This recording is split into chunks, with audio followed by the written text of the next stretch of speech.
La Bible révèle que la fin de toute chose est proche et que Dieu appelle tout homme à pouvoir se réjouir de la seconde venue de Jésus-Christ. L'objectif de cette présentation est de vous préparer à être du nombre de ceux qui gardent les commandements de Dieu et le témoignage, la foi de Jésus-Christ. Je vous inviterai à lire, ou du moins à relire, en cet instant, la quatrième parole de l'Alliance de Dieu, telle qu'elle se trouve en Apocalypse chapitre 20. Alors, je vous invite à ouvrir avec moi vos Bibles en Apocalypse chapitre 20. Apocalypse chapitre 20. Et considérons-y là le quatrième commandement.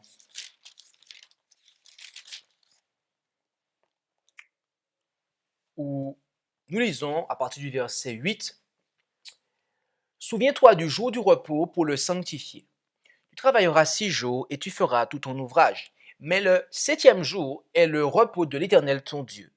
Tu ne feras aucune œuvre en ce jour-là, ni toi, ni ton fils, ni ta fille, ni ton serviteur, ni ta servante, ni ton bétail, ni l'étranger qui est dans tes portes. Car l'Éternel a fait en 6 jours les cieux et la terre, la mer et tout ce qui est en eux. Et il s'est reposé le 7e jour. C'est pourquoi l'Éternel a béni le jour du repos et l'a sanctifié. »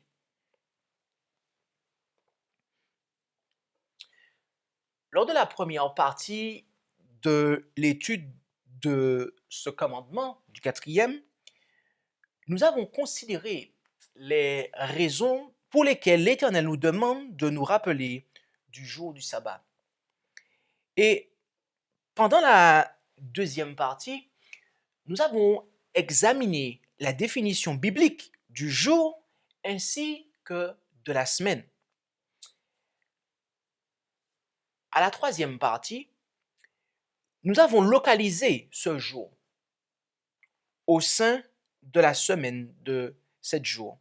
Et nous avons également là considéré la place ainsi que l'importance du 7e jour au sein de la loi de Dieu.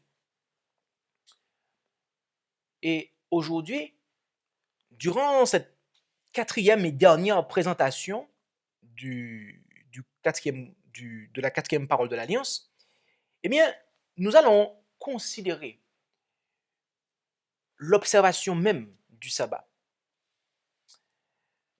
Au verset 8, l'Éternel nous demande de nous souvenir du sabbat dans l'objectif de le sanctifier. Puis, il va détailler la signification. Il va en détailler la signification, telle qu'on peut commencer à le lire au verset 9. Tu travailleras 6 jours et tu feras toute ton œuvre. Certains pensent que ces paroles que nous venons de lire au verset 9 portent sur la durée minimum de travail hebdomadaire. C'est-à-dire que nous devons obligatoirement travailler pendant l'ensemble des 6 premiers jours de la semaine. Et oui, ils pensent cela car Dieu dit, tu travailleras 6 jours. Donc, il te faut travailler 6 jours. Tu dois travailler 6 jours.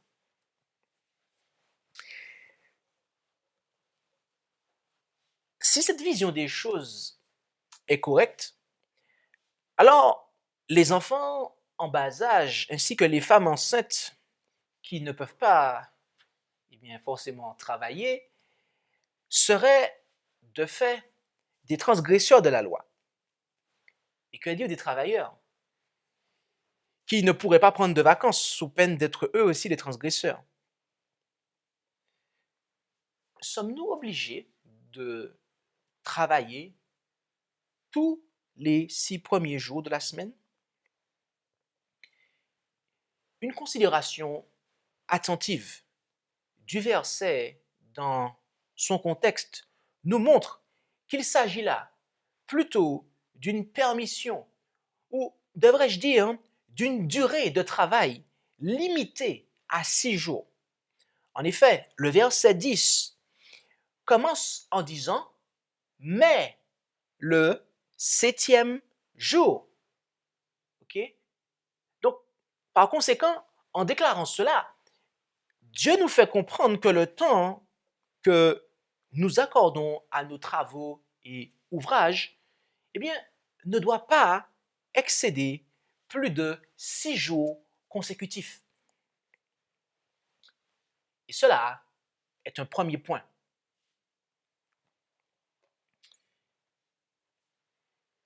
Un deuxième point, et une deuxième chose qui nous saute aux yeux, est qu'il y a deux actions, deux types, je dirais, d'œuvres qui sont mises en lumière dans le verset 9. Travailler et faire une œuvre. Ok? Le terme traduit par travaillera, lorsqu'il est dit tu travailleras, eh bien, il vient de l'hébreu avad. Et le terme traduit par œuvre, lorsqu'il est dit au verset 9, et tu feras toute ton œuvre, eh bien, quant à lui, il vient de l'hébreu mlacha. Avad véhicule la notion d'exercer une œuvre mentale ou physique dans un but ou par nécessité. Ok? Comme le fait d'exercer, d'occuper un emploi pour gagner sa vie. Voilà de quoi. Voilà un exemple de cela.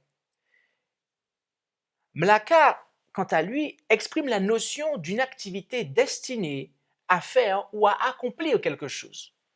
Donc, ce terme-là ne va pas forcément désigner ou ne va pas inclure le fait de faire quelque chose pour subvenir à ses besoins, mais ça peut être une autre œuvre en fait, une œuvre autre que celle-là. Et en termes de degré, Avad va être plus intensif, je dirais, en termes de degré dans le travail, dans l'œuvre, dans l'activité. Avad est plus intensif, je dirais, que Mlaka. Okay? Donc, on a là une montée en fait dans le verset 9. Tu travailleras, okay? On a là une œuvre, une activité intensive. Tu travailleras 6 jours et tu feras toute ton œuvre. Okay? Donc là, on monte de cran et c'est moins intensif. Donc voilà. Et la différence entre ces deux termes, donc avad et mlaka, comme pour résumer en fait, est que le premier a une connotation servile, tandis que le deuxième ne l'a pas. Okay? Ainsi, les travaux destinés à subvenir à nos besoins, tout comme les ouvrages de moindre importance, doivent être réalisés lors des 6 premiers jours de la semaine. Et c'est ce que les enfants d'Israël ont appliqué pendant les 40 années où ils ont mangé de la manne. Ils sortaient en effet les 6 premiers jours de la semaine afin de ramasser la manne. Donc, ce que l'on pourrait assimiler à avad, okay? C'est-à-dire une œuvre servile. Puis, ils rentraient chez eux afin de la cuisiner, okay? Ce que l'on pourrait assimiler à une œuvre mlaka. Okay? Et considérons à présent Exode chapitre 20, verset 10.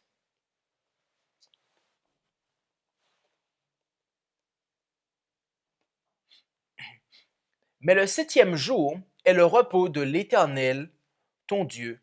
Tu ne feras aucune œuvre en ce jour-là. Arrêtons-nous ici.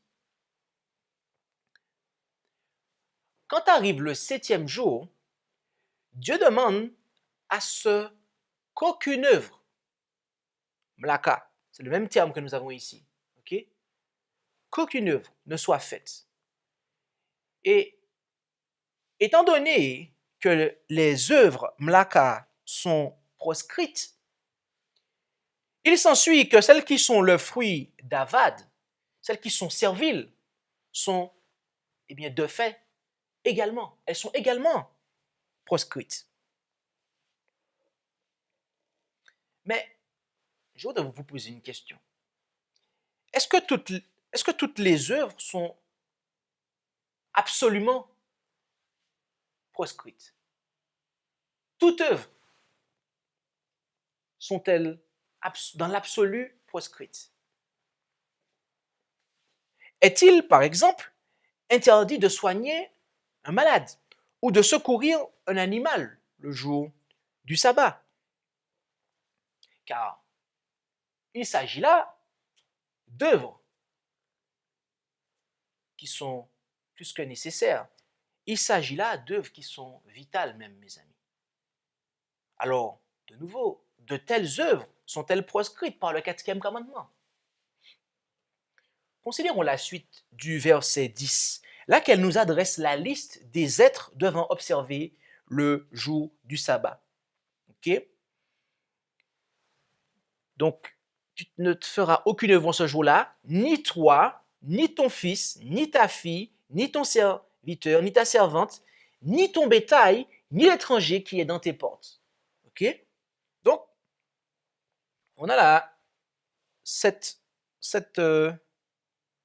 entités qui sont présentées, cette catégorie d'êtres vivants, je dirais, qui nous sont présentés. D'accord? Mes amis, parmi les êtres concernés par l'observation du sabbat, Dieu inclut les êtres humains qui sont sous notre responsabilité. Enfants, ok, serviteurs, servantes, des gens qui vivent chez nous, qui sont étrangers, que ce soit à la foi, mais on pourrait également le comprendre. Dans le sens ici, dans le texte, c'est étranger à la foi, dans le sens premier du texte. Mais on pourrait également le comprendre, étranger à la famille, également. Et, mais il n'y a pas que cela. Il n'y a pas que cela. Il y a également nos animaux. D'accord? Et je ne vous le souhaite pas, mais imaginons que l'une des personnes sous votre responsabilité soit malade. Pensez-vous que cette personne puisse véritablement observer le sabbat si elle ne reçoit pas ses soins? Je veux dire, le fait que on ne s'occupe pas d'elle, qu'on ne la soigne pas durant le jour du sabbat, est-ce que vous pensez que cette action-là va permettre à cette personne-là de véritablement observer le sabbat? Et idem pour un animal. Pensez-vous qu'il puisse observer le sabbat si on ne subvient pas à ses besoins? Nous ne pourrons jamais répondre à toutes ces questions si nous n'identifions pas d'abord l'objectif du sabbat. Considérons l'objectif du sabbat en Exode chapitre 23, verset 12. Exode chapitre 23 et au verset 12. Exode 23, verset 12. 6 jours durant, tu feras ton ouvrage, mais au 7e jour, tu te reposeras, afin que ton bœuf et ton âne se reposent, et que le fils de ta servante et l'étranger reprennent des forces. Le terme que Osterwald, le traducteur de la Bible que j'ai, eh bien, a traduit au verset 17 par reprennent des forces, vient du verbe hébreu nipash.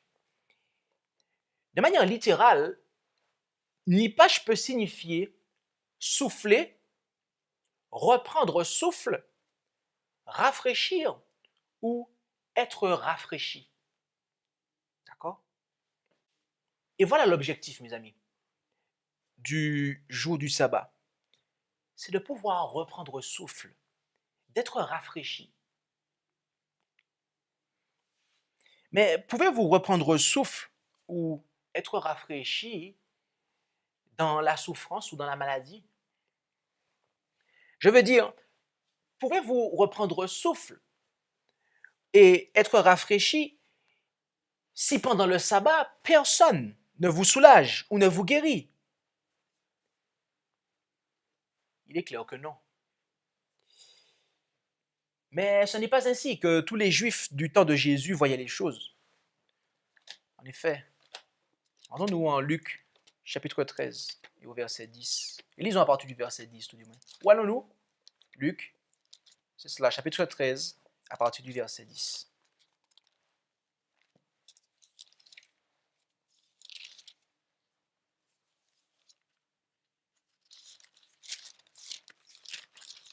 Luc, chapitre 13, et lisons à partir du verset 10.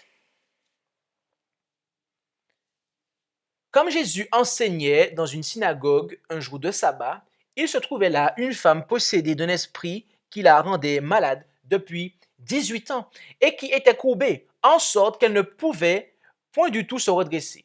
Jésus, la voyant, l'appela et lui dit, « Femme, tu es délivrée de ta maladie. » Et il lui imposa les mains, et à l'instant, elle fut redressée et elle donna gloire à Dieu.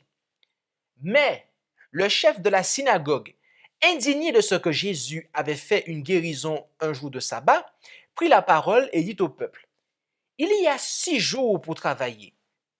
Venez donc ces jours-là pour être guéris, et non pas le jour du sabbat. »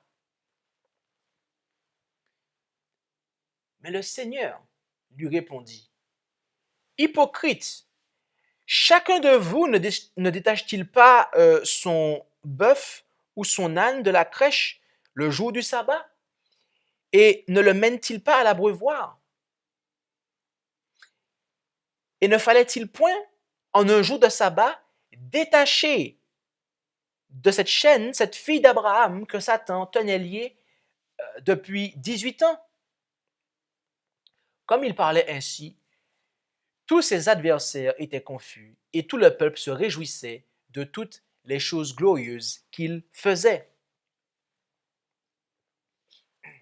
Ainsi, soulager un animal ou guérir un malade ne constitue pas une violation du sabbat, contrairement à ce que pensait ce leader juif, mais également contrairement à ce que pensent les leaders de ce que l'on appelle le christianisme moderne,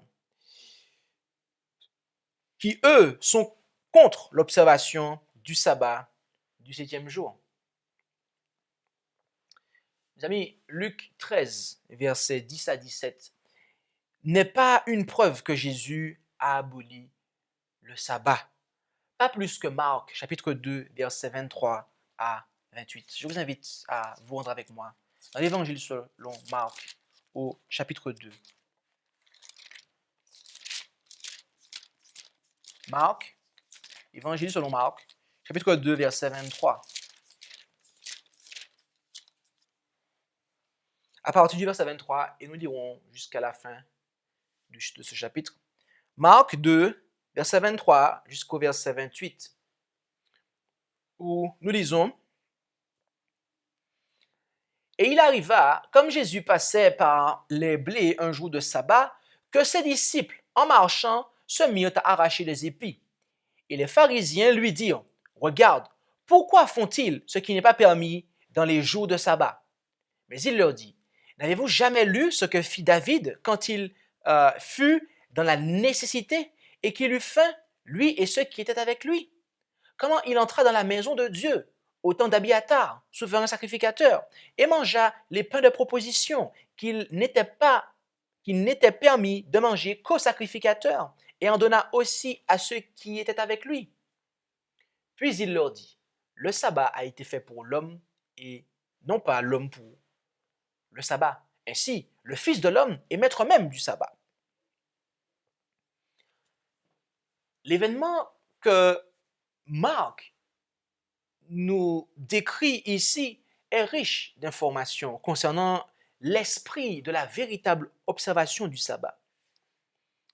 Remarquez tout d'abord que ce sont les pharisiens et non pas Jésus qui accusent les disciples du maître du sabbat de transgresser son saint jour. Remarquez ensuite que Jésus leur répond en assimilant le caractère de l'action de ses disciples au caractère nécessaire de l'action du roi David. Et Matthieu 12, versets 1 à 8, nous apporte un complément d'information sur cet événement. En effet, rendons-nous dans la portion parallèle dans l'évangile de Matthieu, au chapitre 12 et à partir du verset 1 jusqu'au verset 8. Matthieu, chapitre 12, verset 1 jusqu'au verset 8. Et lisons là un récit parallèle à ce que nous venons de lire en Marc, de manière à avoir des informations complémentaires sur cet événement, pour bien saisir l'esprit de l'observation du sabbat, en fait, que Jésus était en train d'exposer ici. Matthieu 12, versets 1 à 8. En ce temps-là, Jésus passait par des blés, ma version dit, un jour de sabbat. Et ses disciples, ayant faim, se mirent à arracher des épis et à en manger. Les pharisiens, voyant cela, lui dirent, « Voilà tes disciples qui font ce qu'il n'est pas permis de faire le jour du sabbat. » Mais il leur dit, « N'avez-vous pas lu ce que fit David, ayant faim, tant lui que ceux qui étaient avec lui? Comment il entra dans la maison de Dieu et mangea les pains de proposition dont il n'était pas permis de manger, ni à lui, ni à ceux qui étaient avec lui, mais au seul sacrificateur? Ou n'avez-vous pas lu dans la loi que les sacrificateurs, au jour du sabbat, violent le sabbat dans le temple sans être coupables? Or, je vous dis qu'il y a ici quelqu'un qui est plus grand que le temple. Que si vous saviez ce que signifie « je veux la miséricorde et non le sacrifice », vous n'auriez pas condamné des innocents, car le Fils de l'homme est maître même du sabbat.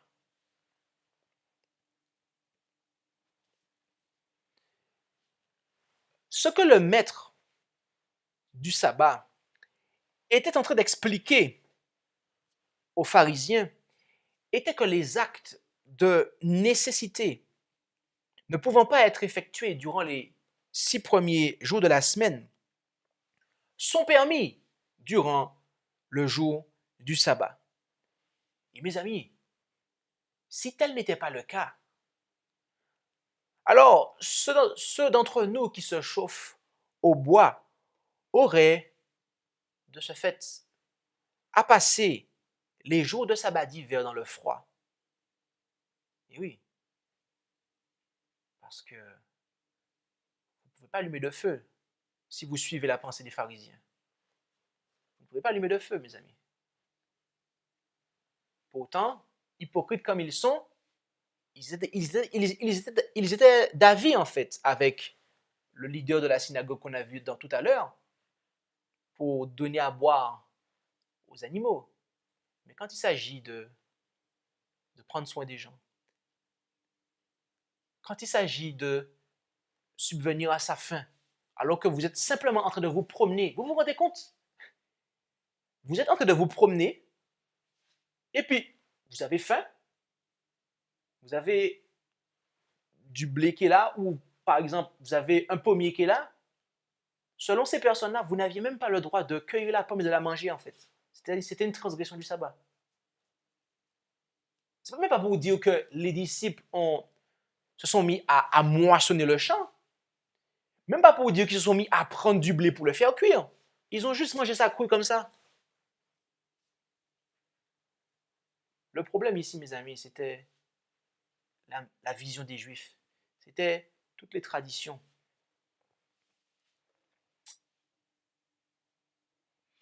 Ainsi, loin d'avoir aboli le quatrième commandement par son exemple, Jésus l'a dépouillé des traditions avec lesquelles les Juifs l'avaient habillé. Revenons maintenant à l'objectif du sabbat, en considérant ce que Dieu expérimenta lorsqu'il observa le septième jour. Pour ce faire, rendons-nous en Exode 31, versets 12 à 17. Où allons-nous? En Exode, chapitre 31, versets 12 à 17.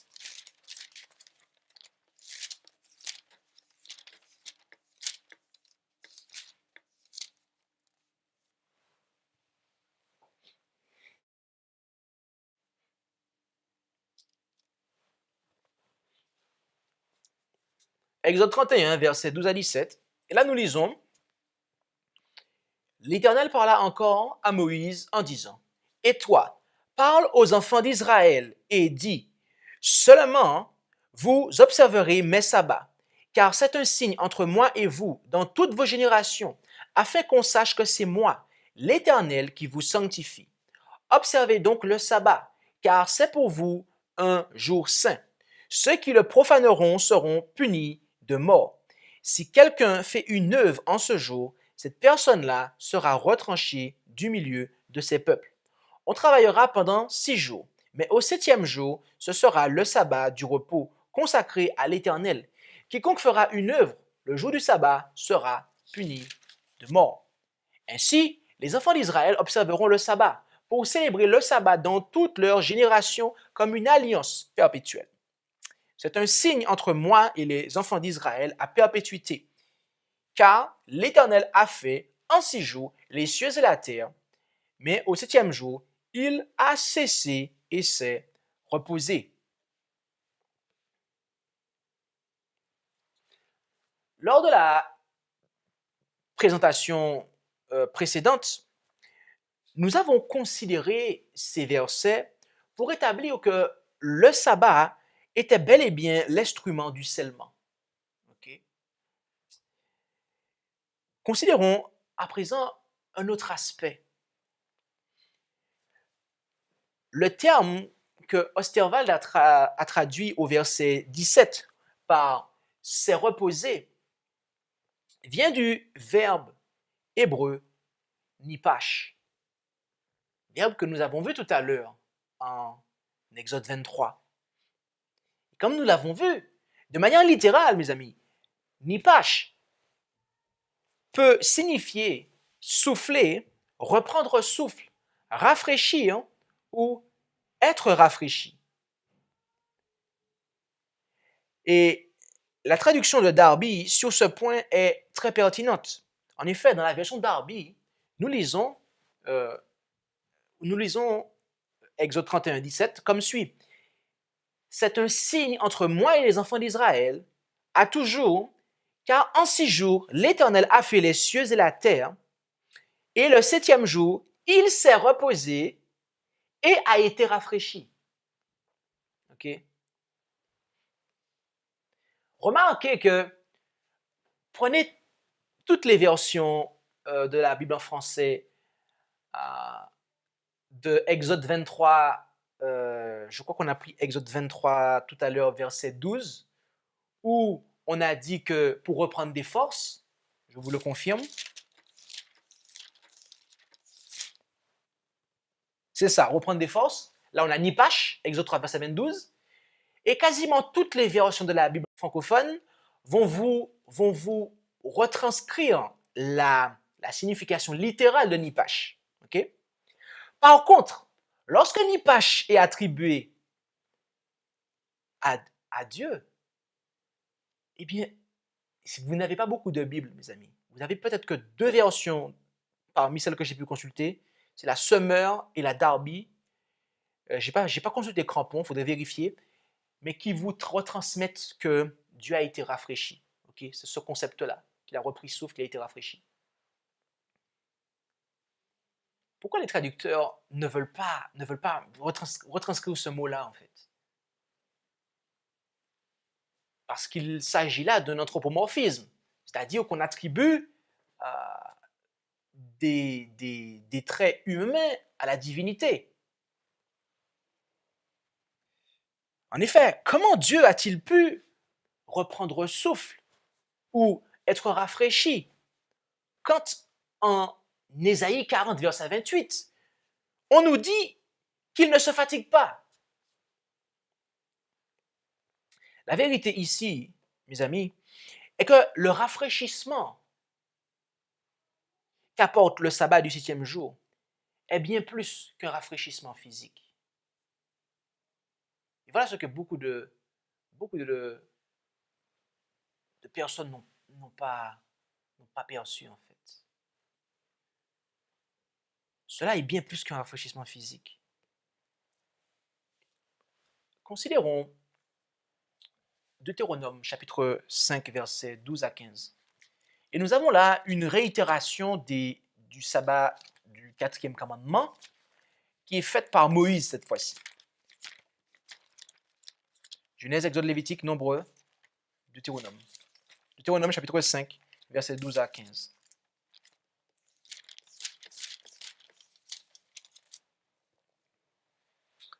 Deutéronome chapitre 5 versets 12 à 15. Deutéronome chapitre 5 versets 12 à 15. Et là, il nous est dit, nous lisons que « Observe le jour du repos pour le sanctifier, comme l'Éternel ton Dieu te l'a commandé. Tu travailleras 6 jours et tu feras toute ton œuvre. Mais le 7e jour est le repos de l'Éternel ton Dieu. Tu ne feras aucune œuvre en ce jour-là, ni toi, ni ton fils, ni ta fille, ni ton serviteur, ni ta servante, ni ton bœuf, ni ton âne, ni aucune de tes bêtes, ni ton étranger qui est dans tes portes, afin que ton serviteur et ta servante se reposent comme toi. Et souviens-toi que tu as été esclave au pays d'Égypte et que l'Éternel ton Dieu t'en a retiré à main forte et à bras étendus. C'est pourquoi l'Éternel ton Dieu t'a commandé d'observer le jour du repos. » Mes amis, de manière générale, cette réitération du 4e commandement que nous avons ici, eh bien, elle est similaire. Je dis bien en général. Elle est similaire à ce que nous avons en Exode. Bien qu'il y ait observe à la place de souviens-toi, cependant, nous avons là une différence. On nous dit observe, alors qu'en Exode 20, on nous dit souviens-toi. Mais il y a quelque chose, mes amis, qui diffère. Il y a quelque chose qui diffère. Et ce qui diffère, c'est la raison qui est avancée pour l'observation du sabbat. La raison avancée pour l'observation du sabbat, mes amis, en Deutéronome est complètement différente qu'en Exode. En effet, Exode 20, verset 11, présente le commandement du sabbat comme étant une commémoration de l'exemple de l'Éternel, c'est-à-dire du fait qu'il se soit lui-même reposé. Tandis que Deutéronome 5, verset 15, le présente comme étant une commémoration de la délivrance d'Israël de l'esclavage. Nous avons là, ici, deux notions que véhiculent, deux notions, c'est bien cela, deux notions que véhicule le sabbat en fait. Nous avons la commémoration de la création et la commémoration, mes amis, de la rédemption. Car l'esclavage duquel les enfants d'Israël ont été libérés d'Égypte est un symbole, mes amis, de la libération de l'esclavage du péché. Cela veut dire que, mes amis, le péché, c'est bien la transgression de la loi. Et lorsque Dieu nous libère d'une vie de péché, c'est bel et bien pour nous faire observer sa loi. Vous comprenez? Ça veut dire que tous ceux qui sont véritablement libres en Jésus, libérés du péché, ce sont véritablement ceux qui observent le sabbat, mes amis.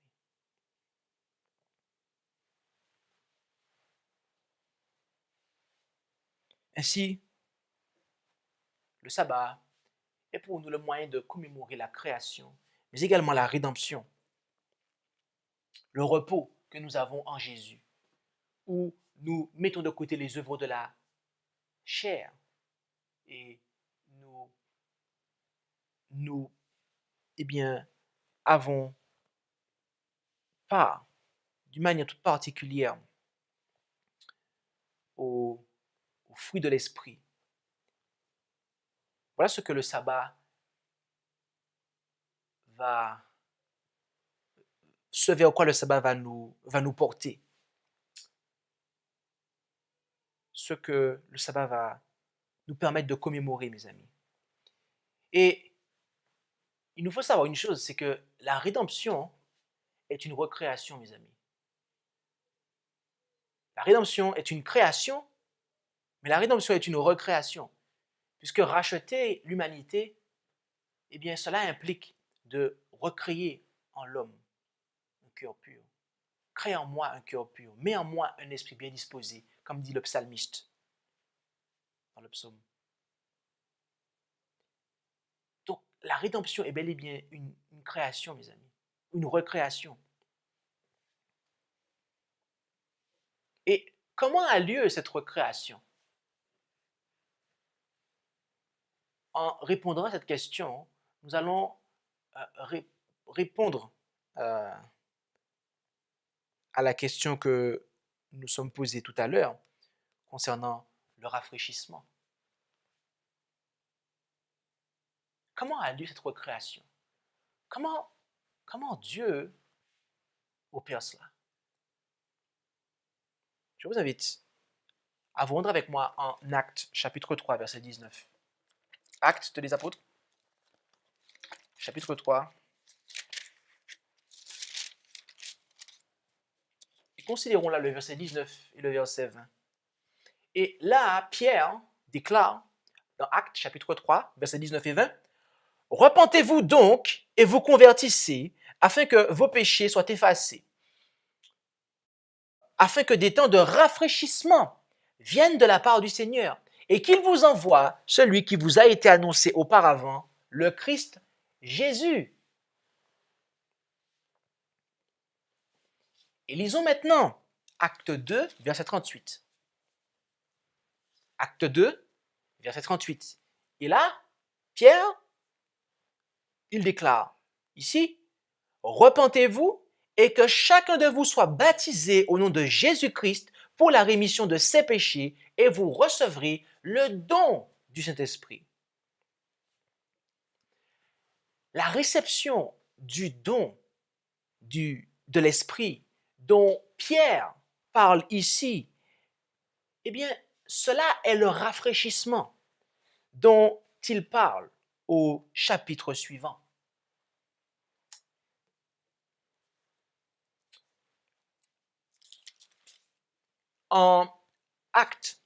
Revenons en Acte 3 et au verset 19 et 20.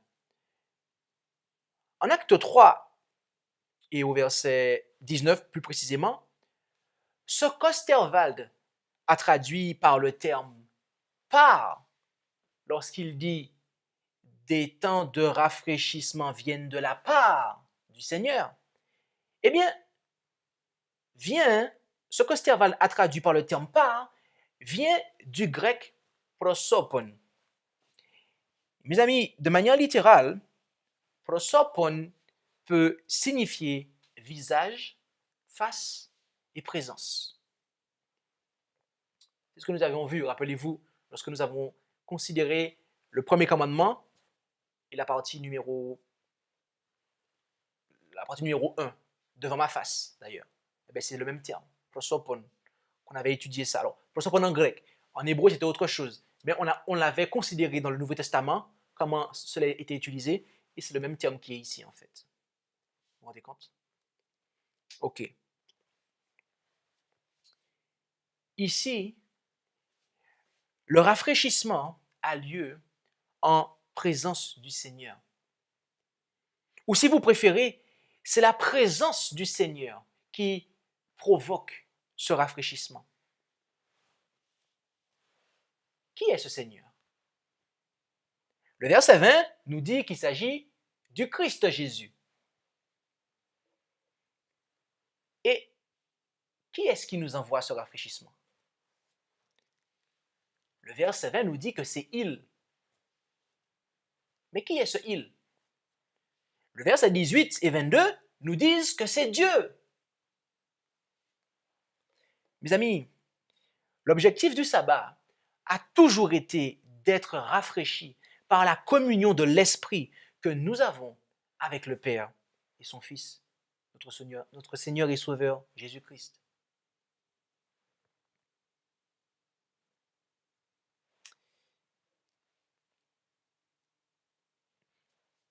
Et pour être rafraîchi en ce jour particulier, pour maintenir cette communion que nous devons avoir de manière toute particulière en ce saint jour avec Dieu le Père et son Fils, notre Seigneur et Sauveur Jésus-Christ, dont je vous rappelle que Dieu a tout créé par Jésus. Et ça, on l'avait établi. On l'avait établi lors de la présentation du premier commandement. On avait pris les 7 textes qui nous montraient que Dieu avait tout créé par Jésus. Donc cela montre bien que la rédemption, c'est bien Dieu qui nous rachète, qui opère la rédemption par Jésus. Vous voyez?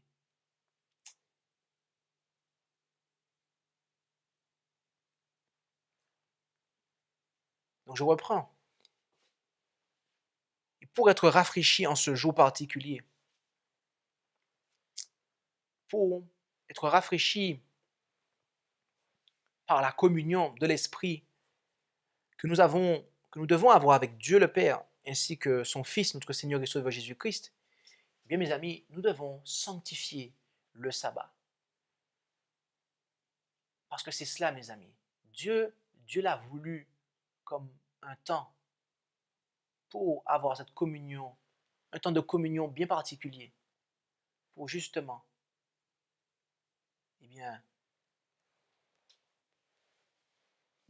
commémorer l'œuvre de la création, ainsi que de la rédemption.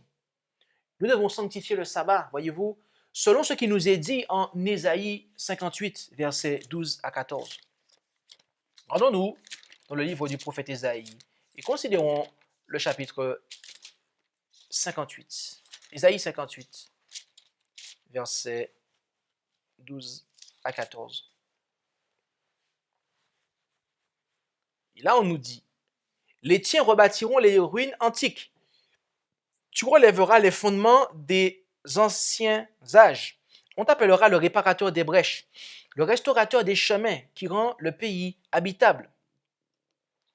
Si tu retiens ton pied au jour du sabbat pour ne pas faire ta volonté dans mon saint jour, si tu appelles le sabbat tes délices et honorable, ce jour qui est consacré à l'Éternel, si tu l'honores plutôt que de suivre tes voies, de faire ta volonté ou de dire des vaines paroles, alors tu trouveras tes délices en l'Éternel. Je te ferai passer par-dessus les hauteurs du pays et je te nourrirai de l'héritage de Jacob, ton père, car la bouche de l'Éternel a parlé. » Nous avons là une description approfondie de la manière dont nous devons sanctifier le sabbat.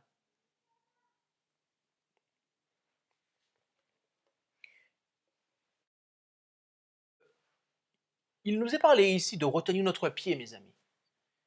Si tu retiens ton pied au jour du sabbat pour ne pas faire ta volonté en mon saint jour, ce que cela veut nous dire, c'est que nous devons nous abstenir de faire des déplacements inutiles, mes amis. Voyez-vous, par exemple, nous n'allons pas voyager. Je ne vais pas prendre un billet d'avion et voyager durant le jour du sabbat. Ça, je peux le faire. Je peux le faire un autre jour, par exemple. Il n'y a pas de... Nous devons exercer une certaine retenue durant le sabbat, de ne pas faire des choses qui sont inutiles pour justement profiter de cela. Parce que à beaucoup voyager durant le sabbat, on ne peut pas profiter de ce moment-là. Non pas que le voyage soit interdit. Les Juifs avaient une distance qu'ils appelaient le chemin de sabbat. Okay? Et donc, cette distance-là qui, approximativement, c'était pas très loin des 1 km, voilà, eh bien, mes amis, ils pouvaient voyager. Mais ils avaient établi ça pour qu'ils n'en fassent pas trop, justement pour respecter, pour bien, pouvoir optimiser ce temps-là pour, de communion avec le Seigneur. Et il est parlé de faire ta volonté, faire ta volonté. Et ce terme-là revient à 2 reprises dans le verset 13. Okay? En réalité, pour ne pas faire ta volonté, ici, le terme hébreu est au pluriel. D'accord? Et après, à la fin du verset, de faire ta volonté, là, il est au singulier. Okay? Alors, mais de quoi parlons-nous lorsqu'il est parlé de faire notre volonté? Okay? Eh bien, la réponse se trouve au verset 3 du même chapitre, parce que le terme est employé ici pour la première fois dans ce chapitre.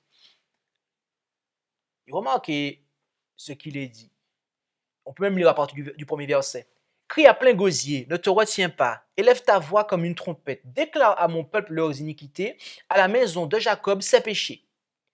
Car jour après jour, ils me cherchent et veulent connaître mes voies, comme une nation qui aurait pratiqué la justice et n'aurait pas abandonné la loi de son Dieu. Ils me demandent des jugements justes, ils veulent s'approcher de moi. Pourquoi avons-nous jeûné sans que tu y prises garde, et affligé nos âmes sans que tu ne le connusses? Voici, dans votre jour de jeûne, vous avez fait votre volonté et vous traitez durement tous vos mercenaires.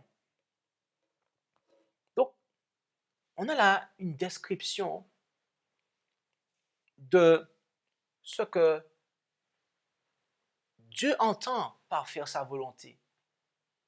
D'accord?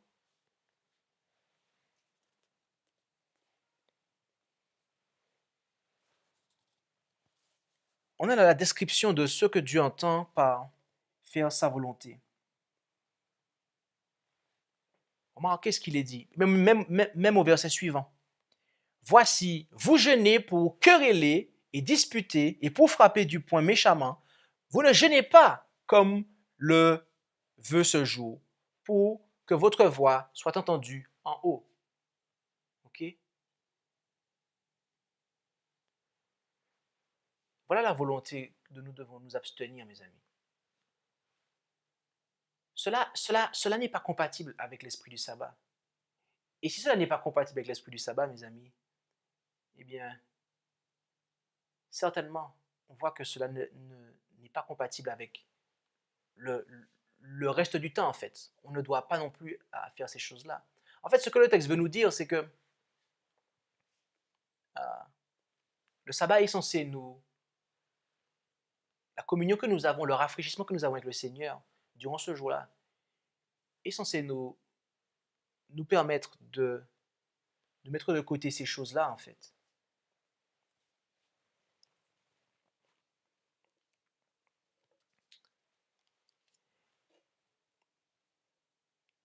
Donc, de faire des voyages inutiles, de mettre de côté notre volonté, cela reprend également le fait de retenir notre pied durant le sabbat pour ne pas faire notre volonté. Cela sous-tend également le labeur, l'œuvre servile, le fait de gagner d'aller occuper un emploi pour gagner notre pain, comme on dit. Mais la proscription ne s'arrête pas là, puisque il continue en disant, si tu appelles le sabbat tes délices et honorable, ce qui est consacré à l'Éternel, si tu l'honores plutôt que de suivre tes voies, de faire ta volonté et de dire des vaines paroles. Il y a là une chose que Dieu précise, c'est que ce n'est pas simplement en action, mes amis, c'est également en parole. Ce que Dieu veut nous dire ici, c'est que on doit faire attention au discours que l'on a et, in fine, aux pensées que l'on a, puisque ce que l'on pense, on l'exprime. Et donc, le fait d'exprimer des choses vaines qui sont contraires à l'esprit du sabbat, par exemple, le fait de parler de business ou d'affaires, je dirais, le fait de même faire des plans, d'exprimer ses plans, de parler de choses avec un tiers durant le jour du sabbat, eh bien, cela va constituer une transgression du sabbat. Pourquoi? Puisque nous parlons de la chose et nous y pensons. Et mes amis, c'est le même principe que Jésus a employé. Jésus a dit que celui qui regarde une femme pour la convoiter a déjà commis un adultère avec elle dans son cœur. Et bien, c'est la même chose, mes amis. Si durant le jour du sabbat, nous pensons à notre travail, nous sommes dans le travail. Nous sommes déjà dans l'œuvre, en fait. On est déjà Donc, en fait, on a déjà transgressé. Vous vous rendez compte? C'est pour cela que nous devons veiller à nos paroles. Et par conséquent, veiller à nos pensées. À avoir vraiment des pensées qui sont élevées. Des pensées qui ne sont pas basées sur nos œuvres, sur nos labeurs, mais des pensées qui sont basées sur les œuvres de Dieu, mes amis. De telle sorte à ce que nous aurons dans la bouche, eh bien, les paroles de Dieu, les paroles qui ne sont pas vaines, mais qui sont celles de Dieu, celles que Dieu veut que nous ayons. Et après, il est dit que on trouvera son délice en l'Éternel, et puis après qu'il nous fera passer par-dessus les hauteurs du pays et qu'il nous nourrira de l'héritage de Jacob.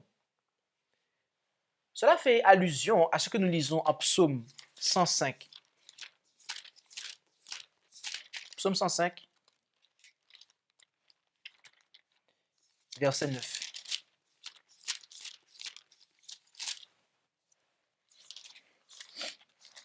Verset 9 à 11. Psaume 105, verset 9 à 11.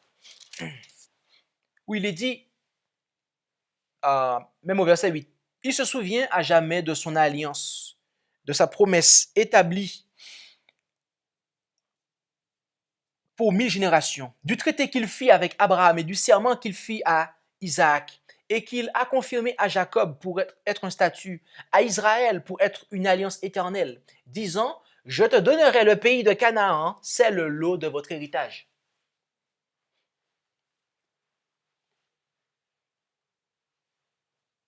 Il y a quelque chose qu'il nous faut saisir ici. C'est que les patriarches, notamment Jacob, Israël, eh bien, lorsque le Seigneur leur dit le pays de Canaan, beaucoup de gens pensent qu'il s'agit de la terre d'Israël là-bas, terrestre. Beaucoup de gens pensent que c'est de cela dont Dieu voulait foncièrement parler, dans l'absolu. Et c'est pour cela qu'ils se battent jusqu'à aujourd'hui pour ce bout de terre-là. C'est pour cela qu'aujourd'hui il y a des guerres. Parce qu'ils veulent la terre promise, la terre promise, la terre promise. La terre promise. Mes amis, c'est pas ce dont Dieu voulait parler. C'est pas ça. C'était pas ça le fond de l'affaire. La terre promise, mes amis, se trouve en Hébreux chapitre 11, verset 9. et 10.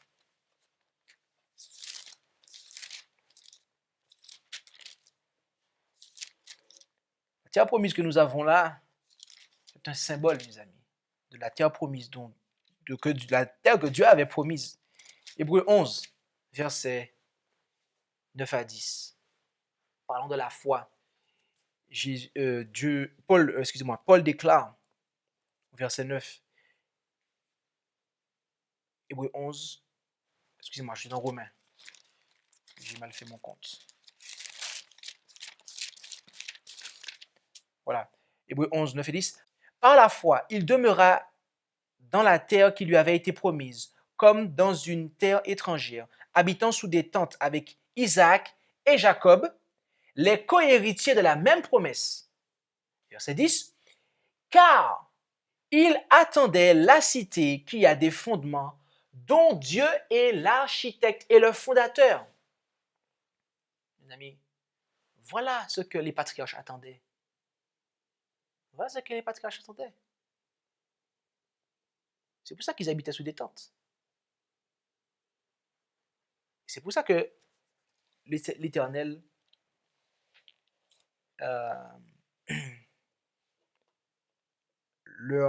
c'est ce que le Seigneur leur avait promis.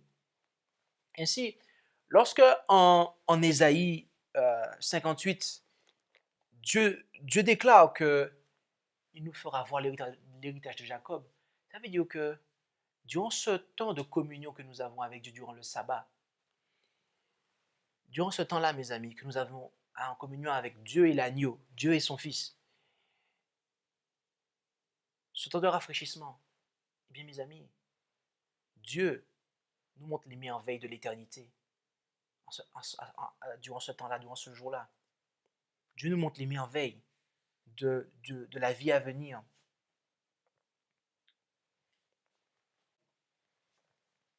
Et cela s'obtient par la foi. En effet, au verset 6, il est dit « Or, il est impossible de lui être agréable sans la foi, car il faut que celui qui s'approche de Dieu croit que Dieu est et qu'il est le rémunérateur de ceux qui le cherchent. » Voyez-vous? C'est ce que le sabbat nous demande, de chercher Dieu en fait. Ça veut dire que ce jour-là est un jour particulier pour justement rechercher Dieu, de manière à faire de Dieu nos délices. Nous devons faire du sabbat nos délices, parce qu'en ce jour-là, nous avons le privilège et l'opportunité de pouvoir faire de Dieu nos délices d'une manière que nous ne le pouvons pas le reste de la semaine, mes amis. Okay? Et en faisant du sabbat nos délices, nous obtiendrons une expérience similaire à celle d'Asaph, laquelle est décrite au psaume 73, verset 25. Rendons-nous dans notre texte de conclusion au psaume 73 et au verset 25. Psaume 73, et considérons là le verset 25. Et remarquez là l'expérience que nous obtiendrons en faisant du sabbat nos délices, mes amis. Quel autre que toi ai-je au ciel? Je ne prends plaisir sur la terre qu'en toi. Je dis cela parce que ce sont les mêmes termes que nous avons ici, les mêmes termes hébreux que nous avons ici, ce sont les mêmes termes que nous voyons en Ésaïe 58, lorsqu'il est parlé de faire du Seigneur, nos délices. Le fait de prendre plaisir, c'est cela, mes amis. Le sabbat va nous rapprocher toujours plus près de Dieu. Et étant l'outil, l'instrument de la sanctification, en observant le sabbat, mes amis, nous marchons véritablement, attention, véritablement, non pas dans la forme, avec tous les préceptes. Si nous sommes comme des pharisiens, mes amis, à dire, il ne faut pas que je fasse ci, il ne faut pas que je fasse ça, et qu'on s'entoure des faux pas, eh bien, vous allez vite vous rendre compte que n'allez pas être dans l'esprit du sabbat, si vous arrivez à vous en rendre compte, mais vous allez surtout vous rendre compte que vous allez transgresser le sabbat. Parce qu'à force à force de regarder à ce qu'il ne faut pas, ce qu'il ne faut pas, ce qu'il ne faut pas, on met tellement de restrictions qu'après on finit soi-même par transgresser le sabbat sans même s'en rendre compte après. Tandis que si nous avons nos pensées fixées sur l'éternité, nos pensées que nous maintenons vers le Seigneur, que par la foi nous recherchons le Seigneur en ce saint jour-là, mes amis, eh bien, qu'est-ce qui va se passer? Nous allons faire du sabbat nos délices. Et de ce fait, nous allons faire du Seigneur nos délices également. Et nous prendrons plaisir en lui et en lui seul. Et donc, par rapport au processus de sanctification, comme je disais, le sabbat étant l'outil, eh bien, l'observation du sabbat la véritable observation du sabbat fera que nous progresserons dans la sanctification. Donc, il n'y a pas de doute à avoir là-dessus, mes amis. Il n'y a pas de sanctification véritable sans une véritable observation du sabbat. Il ne peut pas y avoir, nous ne pouvons pas expérimenter une sanctification véritable si nous n'observons pas véritablement le sabbat dans l'esprit dans lequel il doit être observé. Et nous avons vu l'esprit du sabbat en ce matin. Alors, ma prière pour vous et moi est que nous soyons à même de nous souvenir du jour du sabbat. Durant les 6 jours de la semaine, jour 1, jour 2, jour 3, nous devons nous souvenir du jour du sabbat pour le sanctifier. Durant les 6 premiers jours de la semaine, on doit préparer ce moment-là. Parce que là, on n'accueille pas le jour du sabbat, mes amis. Ce n'est pas le sabbat qu'on salue. Lorsque le sabbat commence, on accueille le maître même du sabbat. On accueille celui qui nous rafraîchit, celui qui nous envoie le rafraîchissement et celui de qui vient le rafraîchissement. On accueille la divinité, mes amis. On accueille Dieu le Père ainsi que Jésus. Et cette présence-là qui nous rafraîchit. Voilà pourquoi pas de rafraîchissement possible pour nous, spirituellement parlant. Bien évidemment physiquement, mais spirituellement parlant. Le rafraîchissement ne sera pas possible si on n'est pas prêt à accueillir Dieu le Père ainsi que Jésus-Christ, son Fils. Alors mes amis, Dieu désire nous rafraîchir. Il désire vous rafraîchir.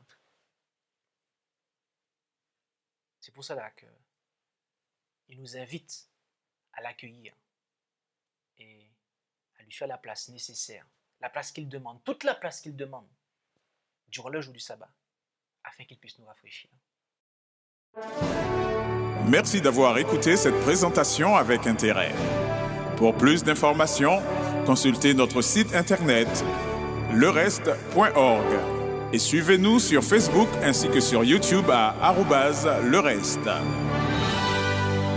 Vous pouvez aussi nous contacter par email à info@lereste.org ou par téléphone au +33 6 12 60 13 69.